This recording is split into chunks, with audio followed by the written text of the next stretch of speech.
everybody, how's it going tonight? We're getting ready to have some fun tonight, I hope. We're going to talk about a few things tonight. So one being one of the very big tools that I use, Octoprint, which you can see up on the screen. But we also have another gift from Creality to unbox and take a look at. And we're deviating a little bit because this is a blue-violet laser kit. And you're probably thinking, Mike, why do you have a laser kit when we're 3D printing?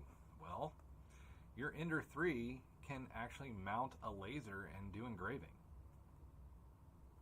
We're going to have some fun, and we're going to take a look at what's in the box here later on. And then overall, we've got some slicing to do tonight. So lots of little work to do, but kind of one of those things. I wanted to take some time and talk about this fun little tool because there's a couple ways that you can do this. And this is where I usually go get the ISO. So Octoprint is basically, well, actually, even better, how about I do this? Oops, that didn't work. Here is my Octoprint interface. So right now I'm looking at one of my printers. This is one of my Focus Odin 5s. And basically I have control of the printer. I can see what the print looks like, which that looks horrible, I know, but it's actually just a failed support, so I'm not worried about it. But I can start, pause, terminate. I can move my files, and I can view how my temperatures are going through the whole print. I can look at my time. So this print's at 25 hours already. It's got 2.5 left. It's almost done. G-code viewer. I don't want to do this right now because I have a print running, and it's going to take a lot of my Raspberry Pi's memory to do that. I can see a terminal of what commands is being sent. I can do this is where I do my time lapsing, all from this one little thing. Now this is running on a Raspberry Pi right now. But you can also run this off an old Windows PC. You can run it as a VM in a lot of machines and stuff like that to really kind of help out and keep control of your printer. Then I use the plugin Octolapse, which gives me that cool, it looks like my print head never moves and it builds up the model. Octolapse is how I do that. So really cool tool for working on prints. And actually, I'm going to do a no-no. I'm going to download one of these and we're going to pop this open and you guys can kind of see how these look. That was a bigger one. Whoops. But we'll let that run for a minute and you guys can kind of see how Octoprint kind of does everything that we do. Finding a Raspberry Pi right now can be very difficult. So kind of keep that in mind. It's one of those things that can be very unfun to find. And the prices are way out there right now on them. Because I mean, a Raspberry Pi before and actually during most of the pandemic till the chip shortage was like 35 bucks. And now you're going to spend a ton of time. This is what a normal time lapse looks like. Kind of nauseating, right? But you get the kind of point is this is every 10 seconds this camera's taking a photo. I'm going to stop that because that's nauseating. I don't think I have.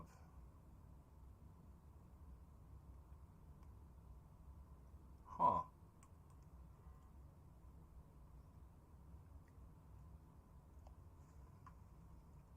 So I don't think I actually have Octoprint. Do I have Octolapse running right now? Nope, I don't have it running right now. That's why we don't have one. So, which that's okay, because that can be a little...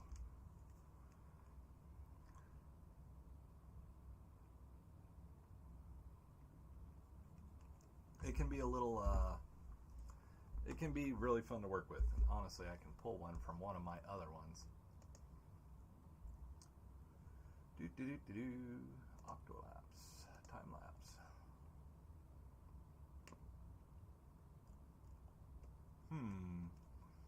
So what does everybody else have going on in the world today? I forgot to turn my MacBook audio off. Need to shut that one off because you guys don't want to hear that stuff. Here's one.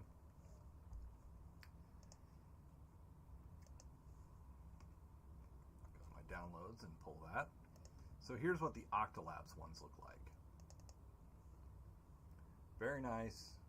The nozzles, it looks like it only takes a picture at a layer change. So there's not a lot of shots going on compared to the other one. So it just looks like it's building up. So it is a free plugin, free tool, really fun to work with. Definitely want to recommend. If you're going to be 3D printing, Octoprint can be a huge help because you can actually point this out to the internet, and you know, if it has an outside IP address on your network, you could monitor your prints with your phone. You can keep an eye on stuff. So it's kind of a great thing to have that ability to cancel a print while it's going on, see how the print's doing, know, okay, well, maybe I should stop this so I don't waste my filament. It's a fail already. You don't want the blob. No one wants the blob. I had a blob once already this week. No one wants the blob on your hot end. So kind of keep that in mind. A great tool. And I'm going to actually kind of talk about where to start with this. So this webpage, octoprint.org.download, really great page. Tells you what Raspberry Pis you can use. They even actually put the 02. I didn't know that that was one that I could use. So, and you can do the all-in-one Octoprint kits. I usually just scroll down here and download the stable.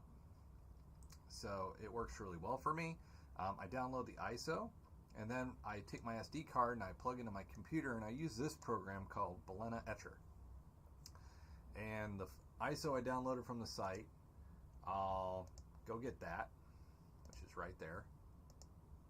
Then I'll select a target drive, which I usually use the 32 gig micro SD cards, and I'll hit select, and it will flash that drive with the OS. And then the real fun begins, because you'll get this in your computer. So what's really cool about this is you can go in and set your Wi-Fi.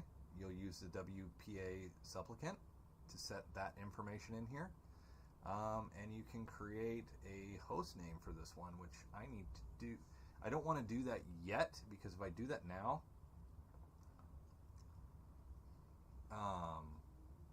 when I put it in the Raspberry Pi for the first time, it's going to wipe it out.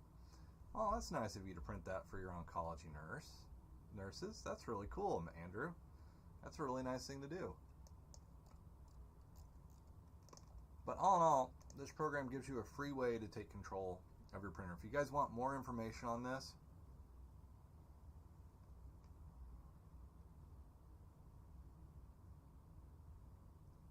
yeah. Hey, William, welcome to the channel. Yeah, the not having to move files is one of the reasons I have this. I like to sit here on my butt and keep an eye on it, especially when I've got 8 of these running in my environment. I don't want to be running back and forth with SD cards and trying to remember which printer did this card go to. And this one right now I'm setting up for my newest Odin. And actually I need to create, I'm going to look up my instructions here. So there's a file that you can add to give this a host name. And it's one of those things, it can be really interesting to work with.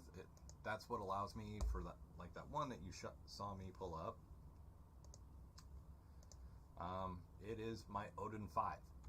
So on my network, I type in Odin 5 and it knows to go get it. And so basically we're going to give the Octoprint a hostname file. And I'm going to try to remember how to do this. It's actually quite simple. Let's see here.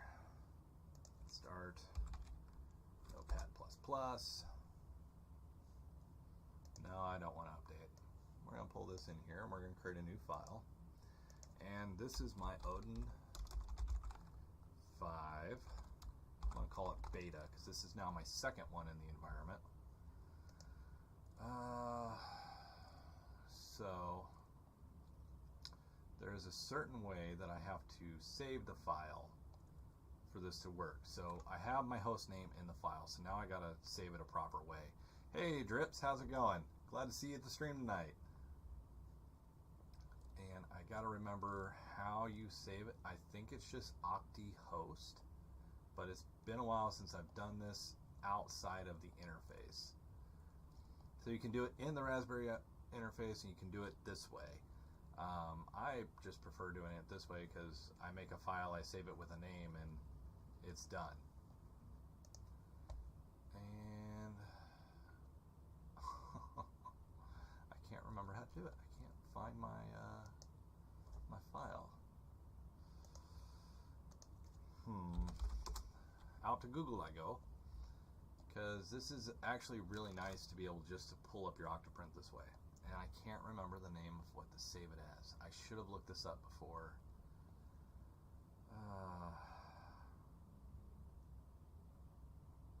before I started the stream, but I forgot.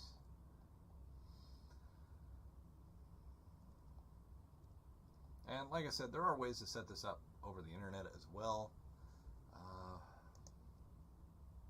want to say it is just save as. And you pull your boot K. I think it's just Octopi.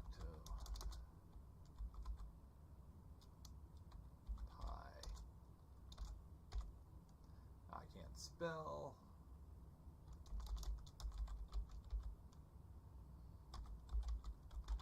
I think it's just Octopi-host, but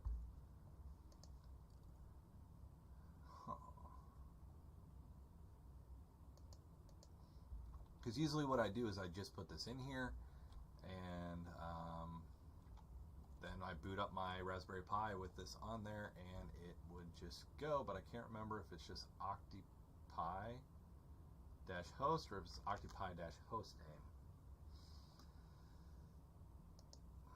So I gotta remember how to do this. It's been too long, and I just got to where, so I'm at the point where I am either going to have to redo my Octoprints because I'm on 1.7 and I'm running the old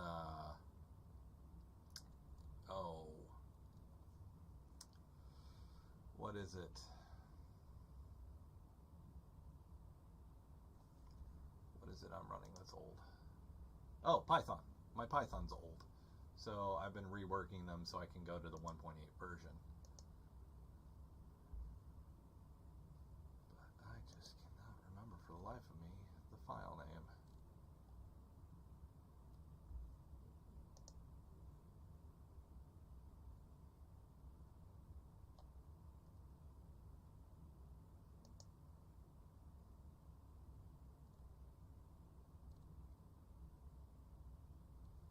But other than that, so what is everybody else up to printing? So we got Andrew printing roses. What's everybody else printing right now?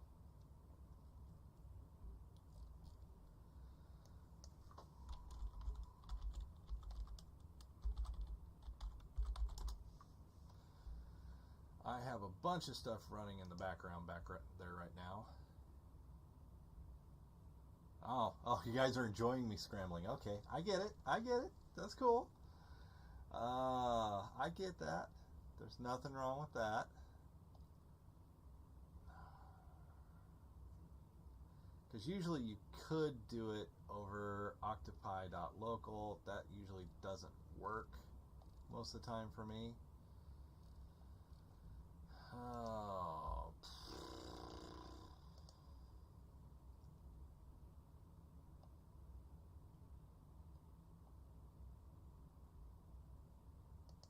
Well, I think it is just octopi.host, but if I do that, it's not going to work. Knowing me, and then I'm going to get mad at it. Oh, and then it's just going to be fun. Now, the way that I've shown to set this up is not the only way to set this up. There are other programs. I think All3DP has a different way of setting it up, a different how-to guide to setting it up, talking about a lot of plugins. They're a really good one too to go check out. That makes for a good way to find information on this. And it is octopi-host name. Found. the info. So you just save that in here, and that will be the machine's host name. When I go plug it in, it should just pop up for me, and we'll go look at that directory again if I stop closing stuff. So, and you guys can see it has created the octopi-host name, and actually I need to rename that because I should not have put the big O. Fixed. And not fixed. Come on, Windows, be nice to me tonight, please.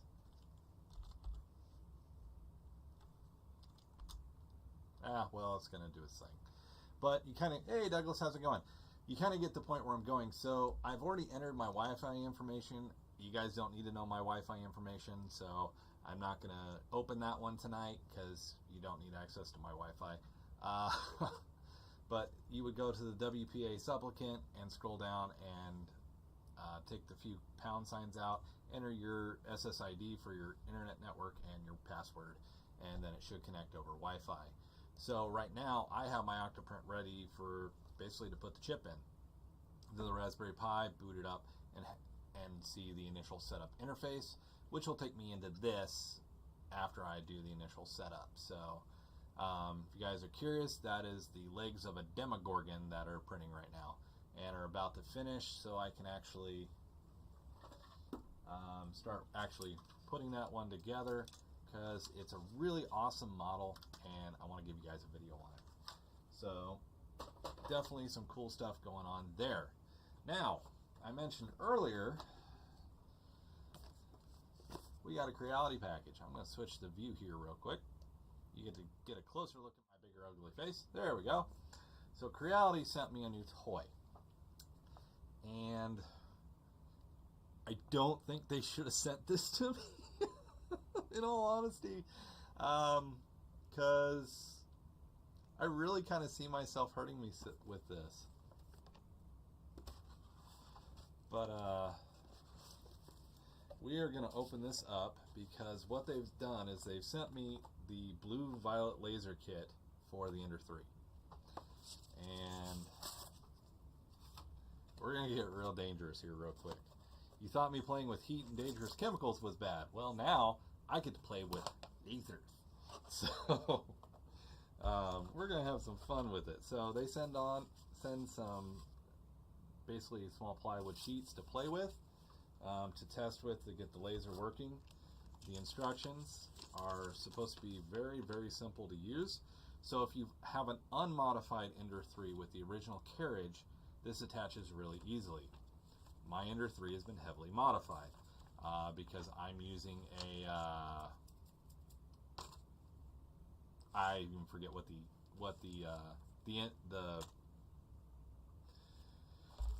the casing is now called, but basically I'm gonna have to. I have an Ender 3. It's broken. The fans are not working properly. It's a problem in the wiring somewhere. So what I'm going to do is I'm actually going to take that Ender 3 back to a more factory stock. I'm going to change the hot end, the way the enclosure around the hot end is, back to the standard format. And yeah, we're going to be having some fun. So they sent me these special glasses so that I can actually see the laser and turn everything green, and they in no way fit my head. So they are very much little kid glasses for me. There we go, that's a little bit better. So we're going to do some fun here. The wiring harness. So basically the primary cooling fan, you unplug it and you plug this in. And then you have the converter. It's just a buck converter to dial it down for plugging into the laser. And that is the fun thing we're about to get out, is the laser. And just so you guys know, looking through these glasses, everything is this weird sickly green.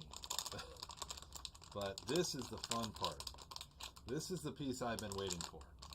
So what I'll have to do is, down at the main board of the printer for this piece, I'll actually open up the bottom of the printer and swap this into the main board.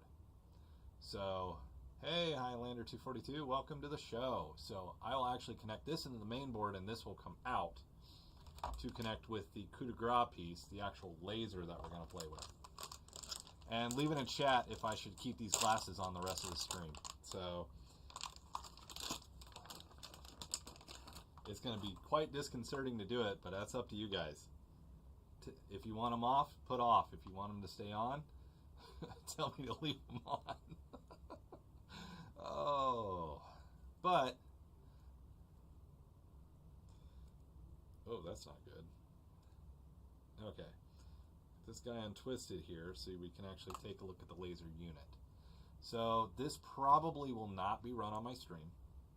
This is the worst twist tie I have ever met in the world, because instead of untying,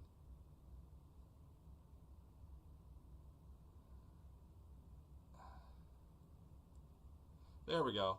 So instead of untying, the thing is coming off, just exposing the wire.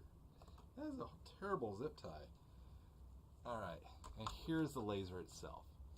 So basically what happens is if you have the old casing on, this guy just magnetically connects to your casing and attaches to your Ender 3. Then essentially your Ender 3 moves. You have to download a bit of software from Creality. Let's see if they're...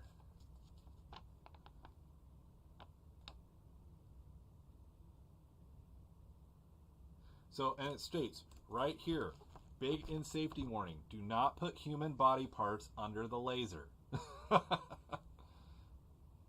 And they sent me the laser. So, we've got a problem with the fact that they've sent me a laser. And are you guys having a hard time hearing me? Is that better? So, they sent me a laser. That's a scary, scary thing. So, let's see here. We have instructions on how to plug it in, but no way to tell us how to actually use it. Okay. So, stay tuned. We've, oh no, Douglas, no. The fun has just begun. They gave me a laser. This is just the start of something horrible. Oh, because I'm dropping parts. But if you guys want to see the actual installation, I probably will do a video, because one, I got to take the printer back to a more factory type setting. So that means removing some of my Noctua fans and a few other changes. But then we are going to be able to engrave and do wood burning etchings, which is why they sent along the small pieces of wood, is to do wood burning on these plates. So it gives it, and I'm going to be honest with you guys, this thing costs $60. $60 to get the laser attachment for your Ender 3 or Ender 3 Pro. I think this even works with the, this does not work with the V2 because the carriage is completely plastic. And I am kind of curious if this is going to work with the S1 Pro or not. Laser radiation class 4. Ooh. So definitely something to have fun with. Not something to do in your unventilated shop. You are going to be shooting a laser at things. So you're going to be burning, so take safety into mind when you guys use this, that lasers are bad and they will hurt you. And yet they gave me one. Who wants to hedge bets? I wind up burning myself at some point. Alright. Oh, enough about talking about the fun laser toy. More to come on that. Hopefully, since I've been moving and cleaning stuff out, I think I found the original carriages for my Ender 3, so we may not have a hard time of we may not have a hard time actually getting this printer reset before I have to pack up and move. So this video could come very well, but is this something you guys are interested in actually seeing running?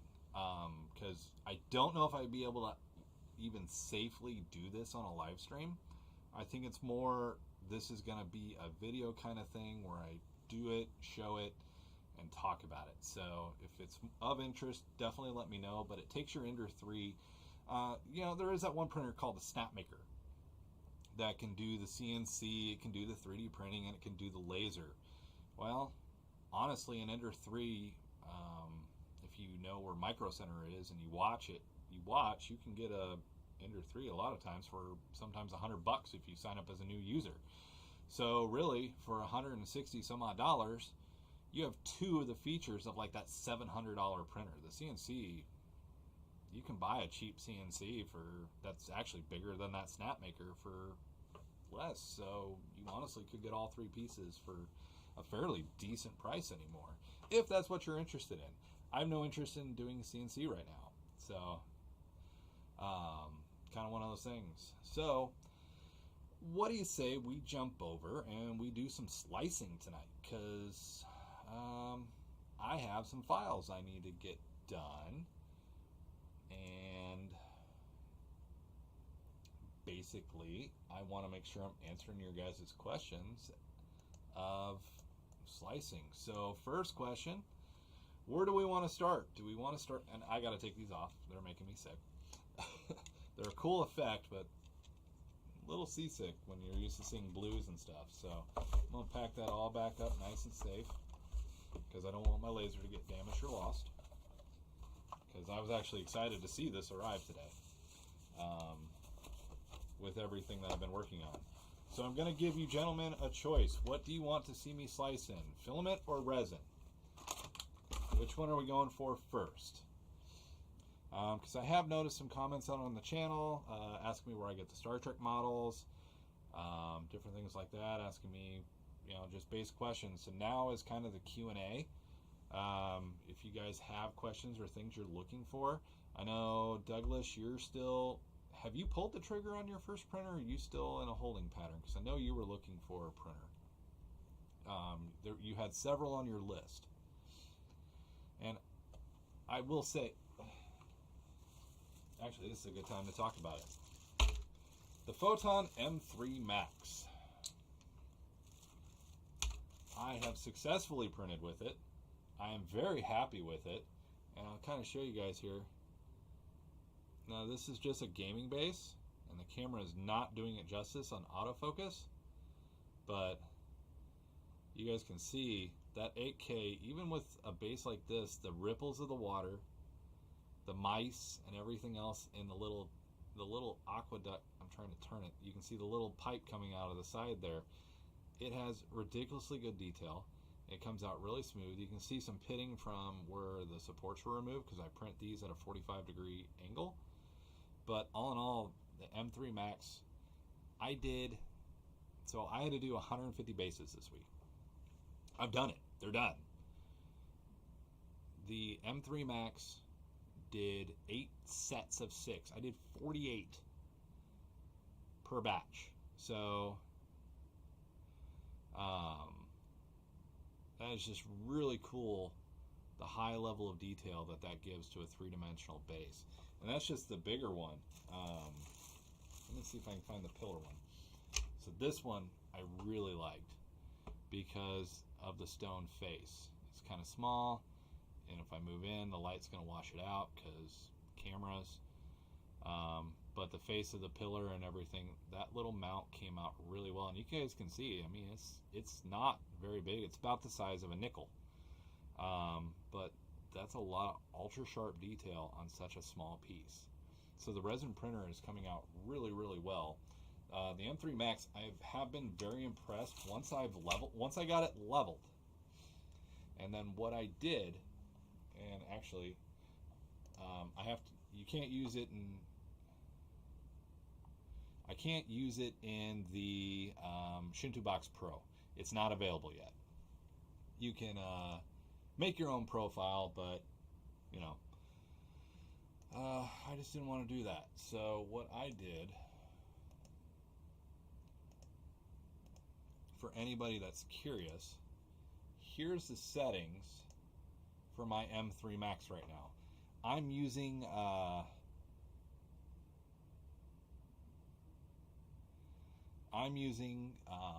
the Anycubic standard basic resin, which is kind of their baseline resin. And you guys can see I'm waiting for some miniatures to finish out that are actually figurines. So it's kind of one of those things. Those are coming, my first set of figurines, and I'm doing 25 of them in one print. If you saw the last stream, you saw me slice that of the Thomas character. But these settings seem to be working really well for me, doing a lot of mass prints and just kind of printing in a really strong way. So these settings are working great for me. If you've got the Photon Mono X, these are what I'm currently using, and they work really well for me. And these settings I'm not sure about, because I am using this over in Shuntu Box Pro with this profile print. Here's the Frozen Mega 8K settings that I'm using with their 8K resin. And it works out really well. I did learn that I had the supports turned up way too strong. I had to drop them down to light supports to what I would consider being the medium supports of another printer. So I've still got some settings to mess with in here. So there is still some work to do, but all in all, the printers are coming out really well. And actually, Highlander had asked me to do some work. So we're going to slice a file that he got and asked me to work on. And we're going to work on I believe it's Black Widow was the model. Element 115. How much does it cost to print a full set of Mandalorian armor? Ooh. The helmet cost, the way I print it, the helmet will cost you $15.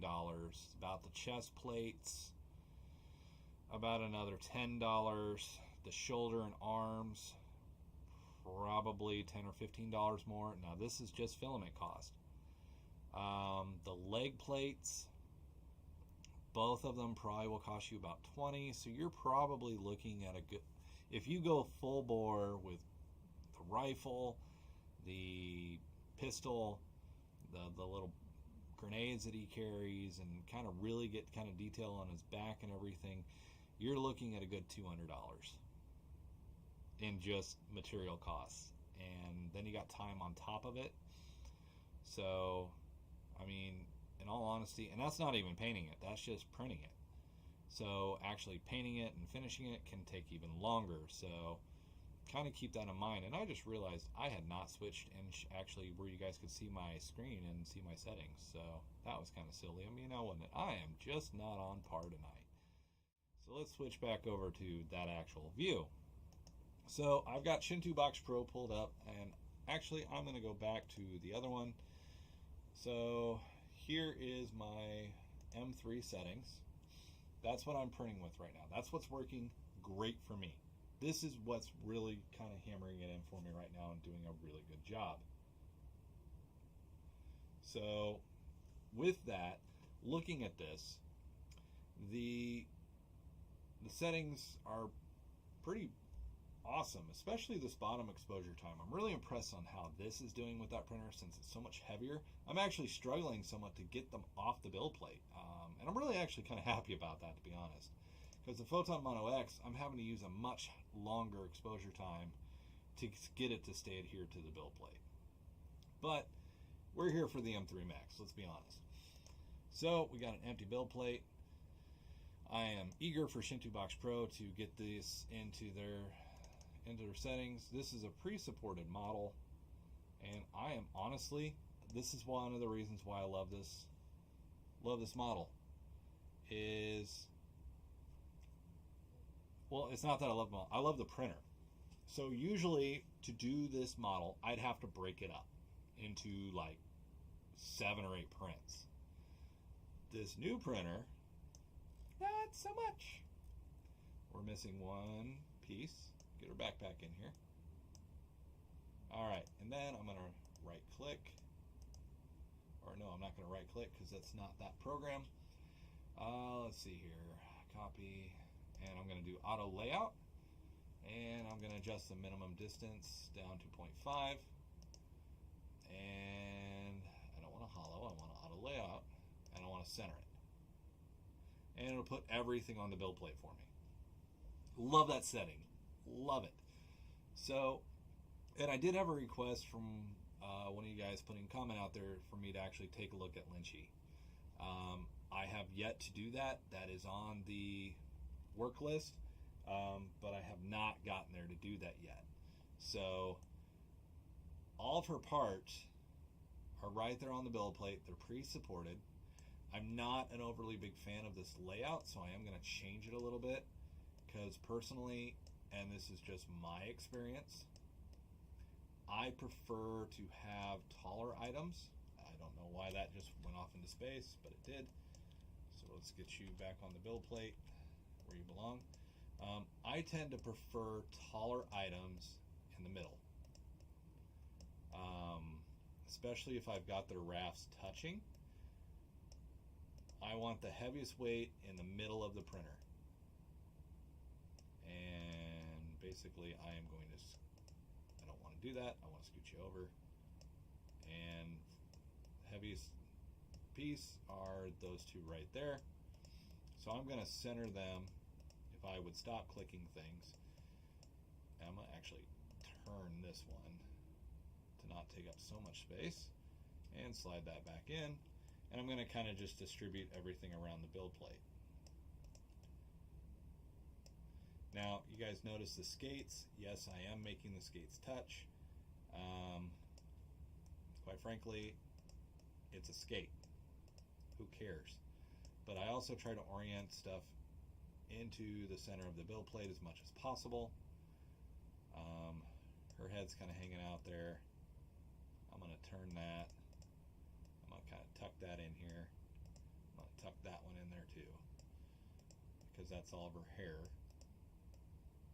So I'll kind of tuck that in and kind of niche it in there a little bit. So some people would argue leave them separate. Some people argue to put them put the skates close to each other. I personally put the skates close to each other because that will create one solid piece. And that's something that I enjoy doing. I like it better that way because I've got more adhesion to the build plate. So a better chance, in my opinion, of getting the model to print. So we've got that on there. Actually, one of the things to keep in mind, this is the full-size model. This, I have not shrunk it. I have not done anything. This is to scale of this model, of how big it'll be against the build plate. So if you're looking to scale it, you can go to scale, select check mark all, and you can scale all the pieces to make it smaller to fit a smaller printer or something along that line. So there's a lot of just detail, a lot of dimpling and stuff for her armor and her suit. So that kind of makes it a bit difficult to, I would not take this over to an FDM printer. I have done prints like this with FDM. It works out fairly well, but it can be very, very annoying too, because you don't see the detail that you're hoping for. So, and you guys can see kind of the spare pieces are all on the build plate here. So for me, this model is pretty much ready to go. I would select all, hop over to my supports, and we're gonna have to make some adjustments over here because they already came with a skate. So I want them to stay on the build plate. So my Z lift height is gonna need to reduce to 0 because I'm not pulling it off. Now, if I'm doing like I did these bases, I tilted them to a 45, and I did that 5 lift off the build plate. That way, when I broke it off the supports, I wasn't trying to get it out of the skate or the bottom plate, and it just peeled away very nicely into these beautiful, beautiful finished bases. So, all right, so the Z lift height I need to take back to 0, which will drop everything back to the build plate. And basically, what I'm looking for here is just, is there something that they didn't pre-support that my system kind of thinks needs to be? And you can kind of see with the arm, there is a little bit of supporting that my support settings are a little bit higher. honestly, mine are the default support settings. And it can be just kind of one of those things you got to keep in mind with the need to make sure that you're doing this. So, are you guys kind of tracking with me, or do I need to go back and highlight something here? Definitely let me know here.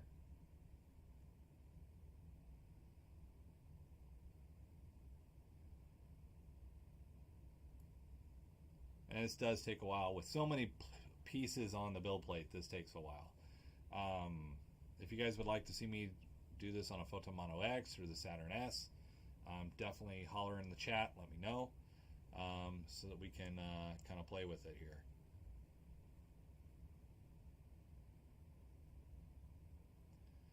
All right, so it did add some extra supports to their pre-support. Basically, my software says, I don't think this is really supported very well, and I can kind of see why it felt the supports were necessary, especially with the arms, especially with there being kind of a lip right here and that corner. So I can definitely see why my system decided it needed to add some additional supports.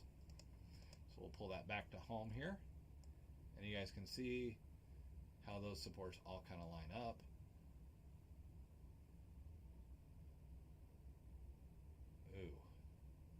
I see a problem. So we're going to kick back over. And I didn't notice this before, but I am actually going to pull her face away from that setting right there, because I don't want those to get intertwined and lose that detail of her hair right here. I don't want to lose that. So that was a little too close to those supports for my liking. And that's just my liking. It doesn't mean it's right, it doesn't mean it's wrong. It's just kind of one of those, we got to keep an eye on it. So, awesome. So now at this point, I'm ready to slice it, which is what I'm going to hit, and kick this one over. And it's going to take a minute to process it. But all in all, this is a bit of an ambitious print. Doing it this way, doing it as one, doing every piece on one build plate. But honestly, those settings on my M3 have not failed me yet. Same with the settings on my Frozen. They haven't. Once I figured out my Frozen had a bad thumb drive, it went really well. It's been working great, and you guys can see how the lights are going to work. Guys, I show the audio working. Let me check one thing, but that I show it going. Has it been quiet this whole stream, guys?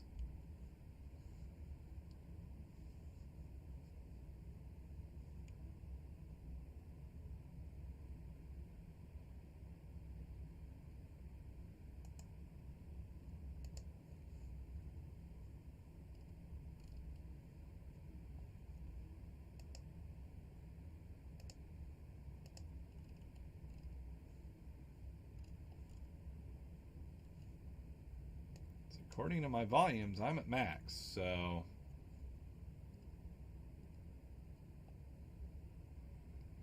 Sprout, I'm not sure why you can't hear, but others can.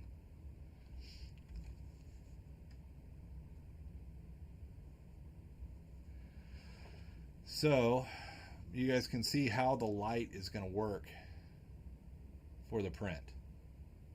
As we go up through each layer, how the LCD is going to actually turn on and off to create the layers here. So, and we are going to have 2,600 lifts and lowers. So it looks like an average price of about $16 in resin is going to be used, and it's going to take about 6 hours to print this using the Sonic Mega. And I'm going to save this. Oh, it happens to the best of us, Sprout, so definitely don't feel bad about it. It happens to all of us. I did it the other day. I went to a meeting and was kind of like, oh, no one's here. And yeah, it was just my headphones. I'm going to save that in my Photon M3. And we're going to Black Widow body supported. And I'm going to save that. So this will take a few minutes to save. So do you guys have any questions about how I kind of went through the slicing? Basically, I put the file. I already had my profile preset. Also, kind of just, if you have your settings in place and you know what resin you're using, then it's usually pretty quick to go through and slice a model. You put the model on, you put it in place. The only thing I did not do, and I realized that I missed, is I did not hollow the model.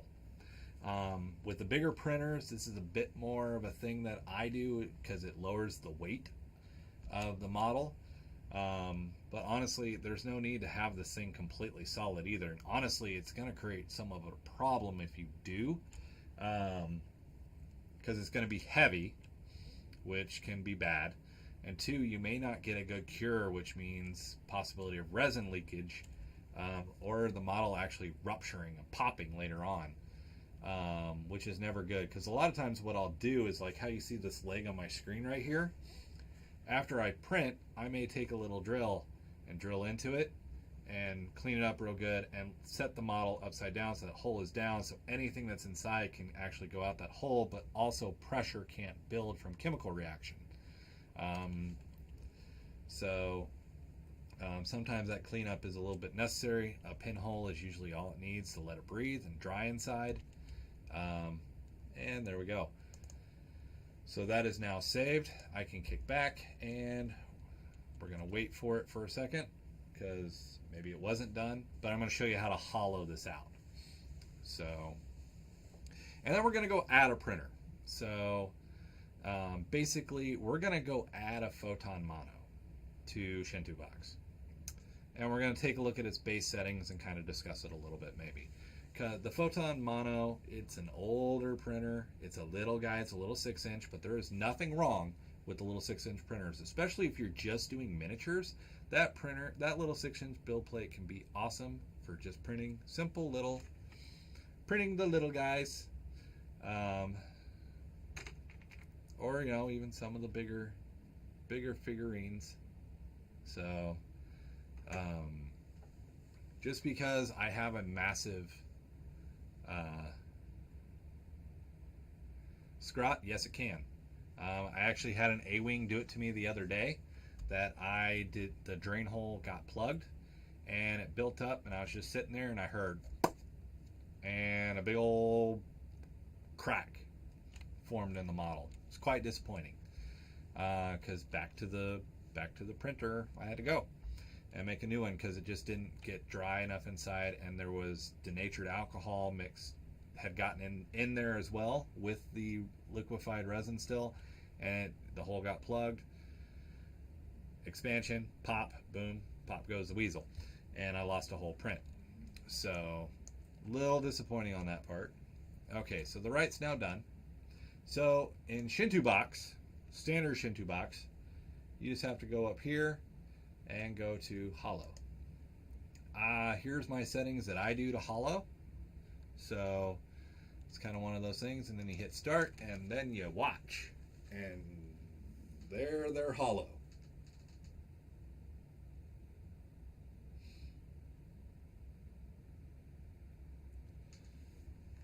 So now that has thinned that down for us, where we can actually see inside. And one of the things, now that I've done that, it changes the game a little bit. Whoops.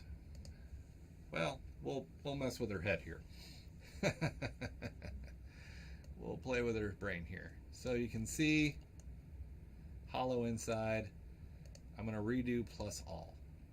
Because what it will actually do sometimes is it will place supports inside the head. So I kind of want to see what it's going to do. And it didn't do it this time. So it didn't require any fill.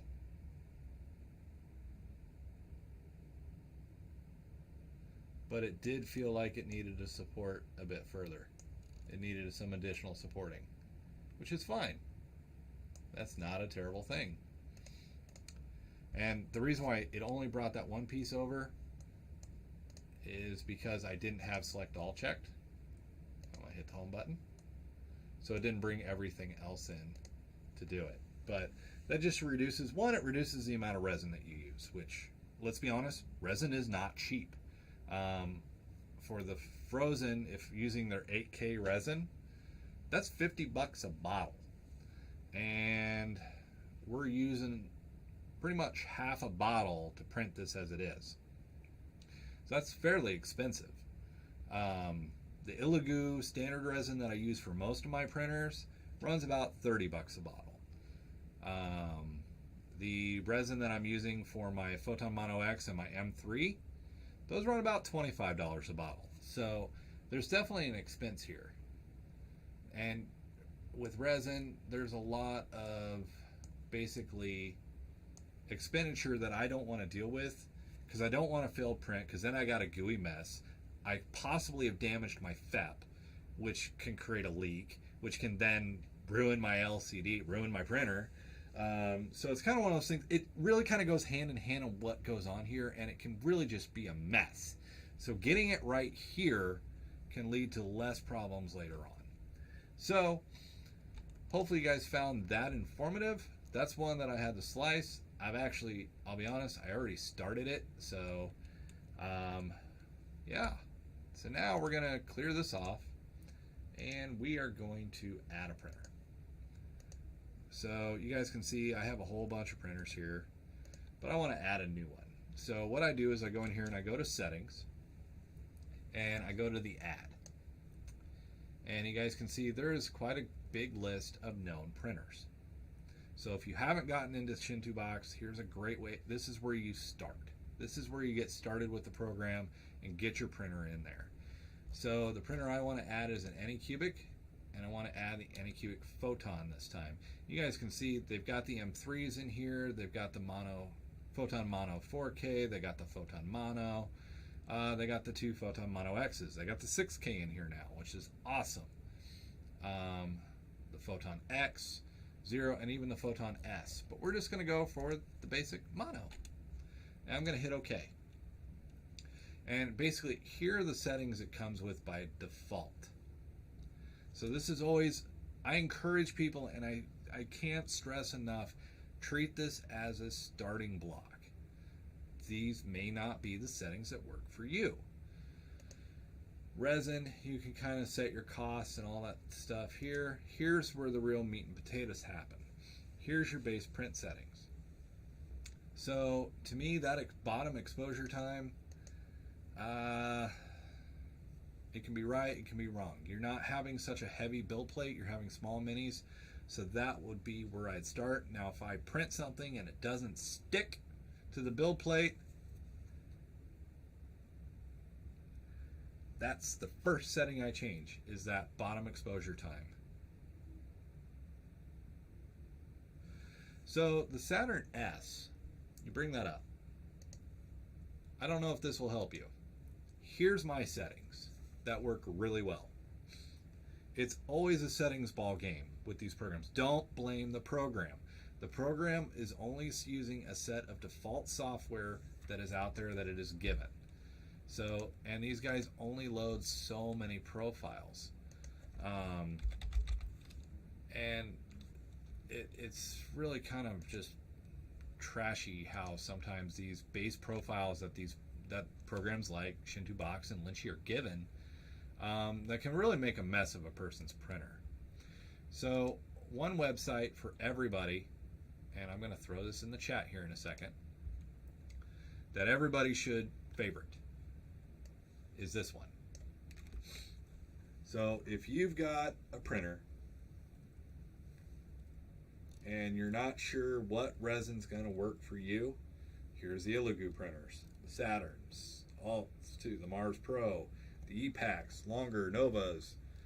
Here's my Frozen Sonic Mega 8K. It's all in here. What this site does, and before I get too carried away, I'm going to try to add this in the chat. Now, I was having a problem with this the other day, so I'm really kind of hoping this will work.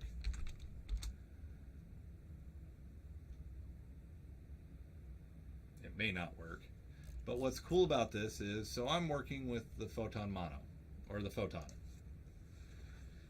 This site has gotten data from all kinds of people for your settings for whatever resin you're using. So say I'm going to use Illigu, because I like Illigu. I like the standard gray. Here's your base information that they recommend to put your settings at.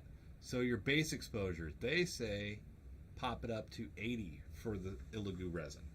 So there is a huge library of resins to use here. And it doesn't look like it's allowing me to add the comment, which is quite disappointing. Or can you guys see it? Because sometimes this stuff doesn't keep up for me. And I'm gonna send it to my other computer here real quick to try to get it in the chat for you guys. Because this site is really helpful. And it kind of opens the door, and Steam is telling me someone's online. It really kind of opens the door to let you use more than one resin. And that to me is just awesome. I'm going to try to put this in.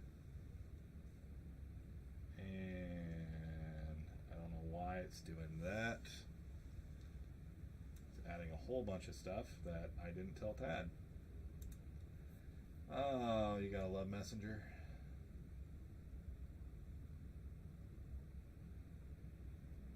Copy. Stream. Command V. There we go. Now hopefully that'll come into the chat. I show it on my side as it entered the chat in the YouTube studio, so hopefully you guys will see it here in a second. There it is. So this website is really awesome for basically whatever resin you want to use. There's their recommended settings from multiple people that have voted or downvoted it, of whether the setting worked or not. So you're not fully limited on what you can do with resin and the type of resin that you buy. So Scrot, hopefully that kind of helps out seeing what my settings are. I don't know what problem you were running into, but this is the settings that I have found that work really well. So definitely, take a snapshot. The replay will be up shortly after the stream ends. Grab it, pause here, check some of your settings, and give it another shot, because I really have really good luck with Shintobox, and I've had really good luck with Shintobox Pro when the printers are available, because I basically took my profile and just imported it in here, and it works great, and I'm having really good luck using the software. So definitely one of those things. Maybe this will help you out. So, but back to what we were doing. I added the Photon. So a lot of times what I'll do is I will go to that website, and let's just do the Anycubic. So they don't have this broken down to the standard basic, so I'm just going to do the Anycubic gray. So it's telling me these are kind of the recommended settings. So I'm going to pull that to the side. Layer height, whoops. I'm going to pull this out of view for a second. So their recommended settings for gray, because that's what I tend to use, is layer height of 0.5, which, yep, we've got. Let's see here, gray. Exposure time, they're saying actually go for more of 18 seconds. So that is too low for what they say. It wouldn't read the file. So, okay, I've seen that before. And with Shintobox, when you go to save, you gotta let that guy run. And even when it looks like it's done, you gotta wait till the thumb drive stops flashing. It took me a while to figure that out. But I've also had problems with bad thumb drives. Had a slew of this lately where I have had thumb drives just tried and true ones just die and not work in the printer. And that was actually the problem with my Frozen. My first two prints were just complete failures. Come to find out it was the thumb drive. I actually caught it reporting the error. which yeah. Base exposure time for gray for this printer, they're actually saying, wow. For Anycubic, they're saying 90 seconds for that printer. So that is actually kind of seems a little high for what I would do, but and then light off delay of 1. And base layer count. Check advanced. So this is what I would. This is base layer count. There it is. For the gray, they actually recommend a base layer count of 8, not 83. So using that site to kind of reference, it lets me take their it lets me take a reference from a lot of people that have already used this printer, kind of put my settings, take the base settings, up them a little bit to match the resin I'm using, because it matters. Resins are not all the same. There's different consistencies, different materials used to make it. They're all supposed to cure with the light, but hey, you know, life is kind of so basically, if I was going to use the Illugu or the Anycubic standard resin, this is the settings I would try.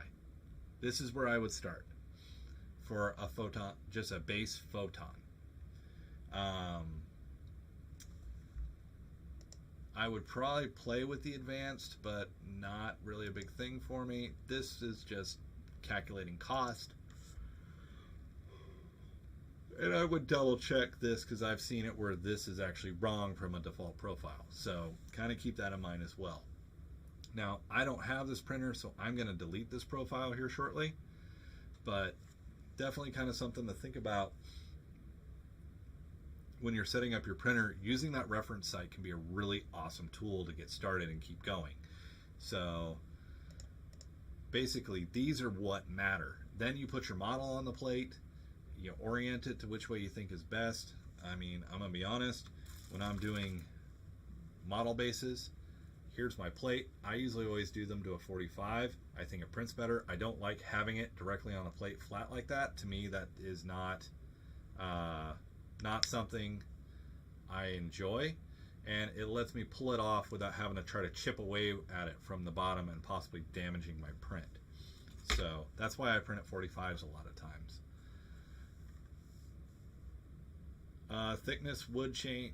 The thicker it is, the more exposure time you're probably going to have.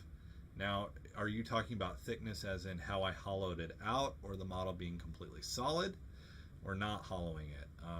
Because honestly, that's not a huge deal breaker of how it's going to change the exposure time. The exposure time is more of how that layer is going to cure and connect to the rest of the layers.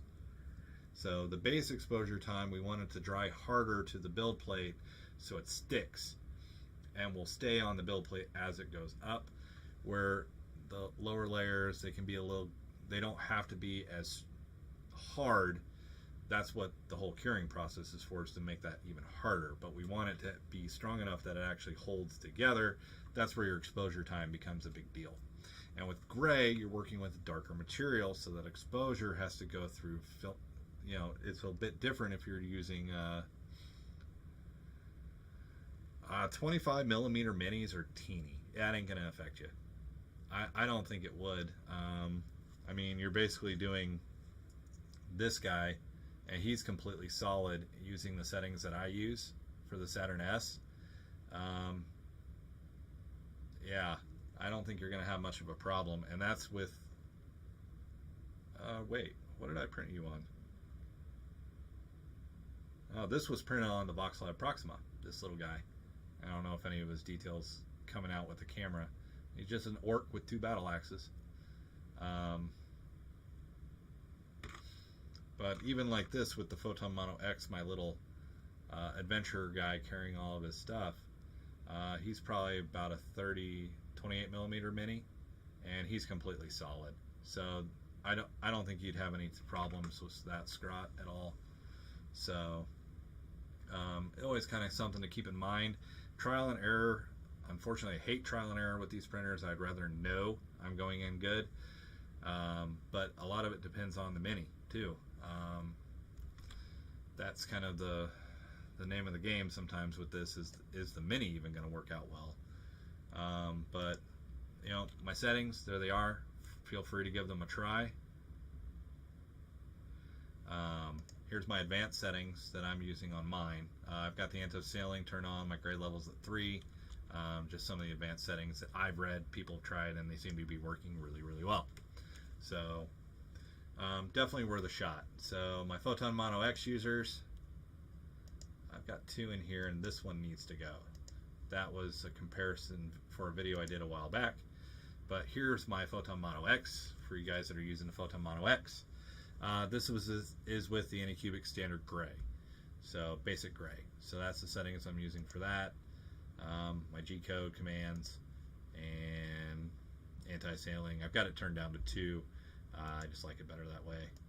And I still use these older printers, the LD002R and the Proxima 6. I love those little guys. They're great for when I've got a bunch of big prints on the big printer and I just need some little parts.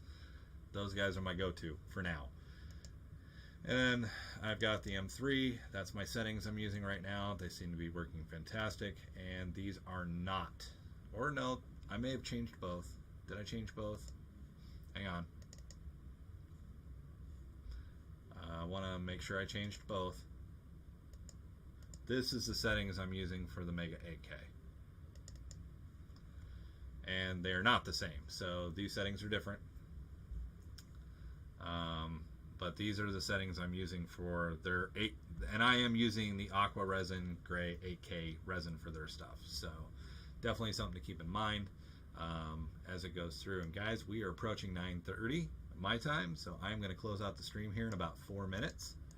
Because yeah, I still got some work to do tonight, and we're prepping for our move. You guys can see the moving boxes sitting off over here.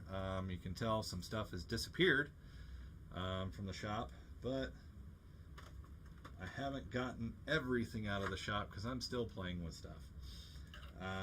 Still working on my my Stranger New Worlds Enterprise, and I got a Demogorgon that I'm trying to get a video done on, because honestly, the Demogorgon model, guys, that is out there is just awesome.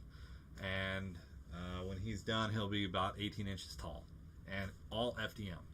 So that's kind of the sweet thing with that. So hopefully you guys have enjoyed the stream tonight. If you want to help support the channel, make sure you're subscribed, hit that like button, leave a comment, even if it's just hello on the stream when it finishes, because that gets us out and more people to see the replays.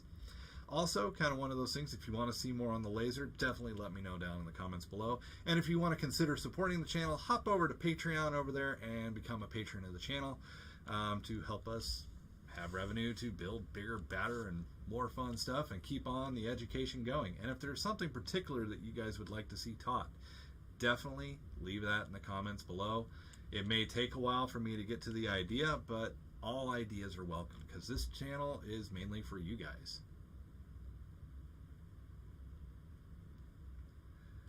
I don't know. The Demogorgon I'm working on is the Stranger Things fun one that I've had a lot of fun with. So, but I do want you guys to know I appreciate all of you. I'm glad you're all able to join the stream tonight. So hopefully you guys found some good information, and we will see you guys next Tuesday at 8:15 Central Standard Time for another stream. Hopefully we'll be, I think next week we're going to definitely talk about enclosing your printer, especially for filament printers. I have a company that has sent me an enclosure. They want me to build it and do a review, so we may do that right here on stream. So definitely kind of one of those fun things coming up. And that enclosure, just so you guys know, is meant for the Ender 3. I'm kind of hoping that it'll also work for the Odin. So definitely kind of one of those things to kind of keep in mind, and hopefully you guys will enjoy. And we will see you guys next week.